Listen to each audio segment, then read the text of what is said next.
السلام علیکم۔ جیسا کہ آپ نے پچھلی ویڈیو میں دیکھا تھا کہ عامر کے ذہن میں توصیف سے اپنی بے عزتی کا بدلہ لینے کا اس سے بہتر موقع کوئی نہ تھا، کیونکہ وہ اس کی لائن میں موجود تھا۔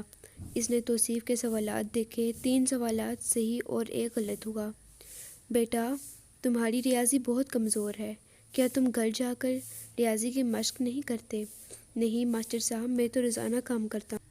اچھا دکھاؤ تو اپنے سوالات۔ انہوں نے توصیف کی ریاضی کی کاپی پکڑ لی۔ اس دوران عامر پریشان ہو گیا کہ اگر ماسٹر صاحب نے سوالات دیکھ لیے تو کیا بنے گا۔ ماسٹر صاحب کی پہلی نظر انہی سوالات پر پڑی جو انہوں نے تھوڑی دیر پہلے حل کرنے کے لیے دیے تھے۔ یہ 3 سوالات تو بالکل صحیح ہیں، ماسٹر صاحب نے یہ کہا تو عامر کی حالت یہ تھی کہ کاٹو تو بدن میں لہو نہیں۔ کیوں عامر؟ توصیف کے 3 سوالات تو ٹھیک ہیں، 1 غلط ہے، تم نے چاروں غلط کر دیے، کیوں؟ عامر کے پاس اس سوال کا کیا جواب ہوتا؟ وہ چند لمحے خاموشی سے کھڑا رہا۔ دیکھو عامر، اگر تم وجہ نہیں بتاؤ گے تو میں تمہیں کلاس سے باہر نکال دوں گا۔ ماسٹر صاحب کو ایک دم غصہ آ گیا۔ عامر کی یہ حالت تھی کہ زمین پھٹ جائے اور وہ سما جائے۔ وہ یہ سوچ رہا تھا، میں نے تو توصیف سے اپنی بے عزتی کا بدلہ لینے کے لیے یہ حرکت کی تھی، مجھے کیا پتا تھا کہ یہ الٹا میری بے عزتی کا باعث بن جائے گی۔ وہ خوف زدہ تھا اور سوچ رہا تھا کہ اگر ماسٹر صاحب نے اسے کلاس سے باہر نکال دیا تو اس کی کیا عزت رہ جائے گی۔ اس کی خاموشی پر ماسٹر صاحب نے غصے سے کہا، عامر تم بولتے کیوں نہیں؟ اس دوران کلاس کا ایک لڑکا اٹھا اور بولا، ماسٹر صاحب اصل وجہ یہ ہے کہ عامر اور توصیف میں چند دن پہلے لڑائی ہوئی تھی۔ لڑائی کی وجہ کیا تھی؟ ماسٹر صاحب کا غصہ بڑھتا گیا۔ عامر کا کہنا تھا کہ وہ توصیف کو اپنے ساتھ ڈیسک پر نہیں بٹھائے گا، کیونکہ وہ لڑکا ایک دم رک گیا، کیونکہ ماسٹر صاحب نے تجسس سے پوچھا، کیونکہ توصیف ایک جھاڑو لگانے والے کا بیٹا ہے اور اس لیے عامر کو اس کے ساتھ بیٹھنا پسند نہیں۔ بس اسی بات پر دونوں میں خاصی تو میں ہوئی۔ اس لڑکے نے تفصیل سے بتایا تو ماسٹر صاحب جو غصے میں بیٹھے تھے آہستہ سے اپنی کرسی سے اٹھے اور عامر کے قریب آئے۔ عامر شرمندگی کی وجہ سے سر نہیں اٹھا پا رہا تھا۔ عامر اپنا سر اوپر اٹھاؤ، ماسٹر صاحب نے ذرا سخت لہجے میں کہا۔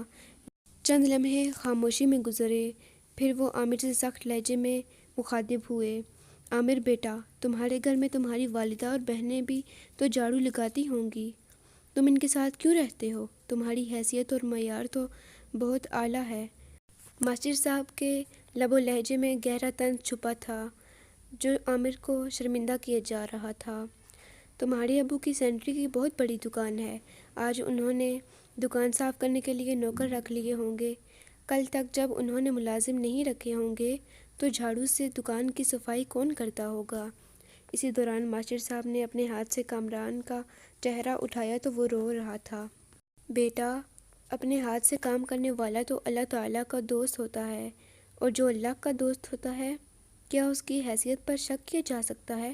تم نے اسلامیات کی کتاب میں نہیں پڑھا کہ نبی اکرم صلی اللہ علیہ وآلہ وسلم اپنے ہاتھ سے کام کرنے والے کو عیب نہیں سمجھتے تھے، بلکہ وہ تو گھر میں جھاڑو دینے، پانی بھر کر لانے اور دوسرے کاموں میں بھی اپنے اہل خانہ کی مدد کیا کرتے تھے۔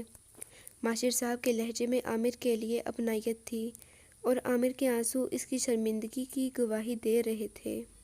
مجھے معاف کر دیں ماسٹر صاحب، مجھ سے بھول ہو گئی، میں توصیف سے بھی معافی مانگتا ہوں، عامر نے تقریباً روتے ہوئے کہا۔ اسی دوران توصیف اپنے ڈیسک سے اٹھا اور عامر کو گلے لگا لیا۔ عامر بھائی، یہ کہہ کر شرمندہ نہ کریں، آپ تو میرے بھائی کی طرح ہیں۔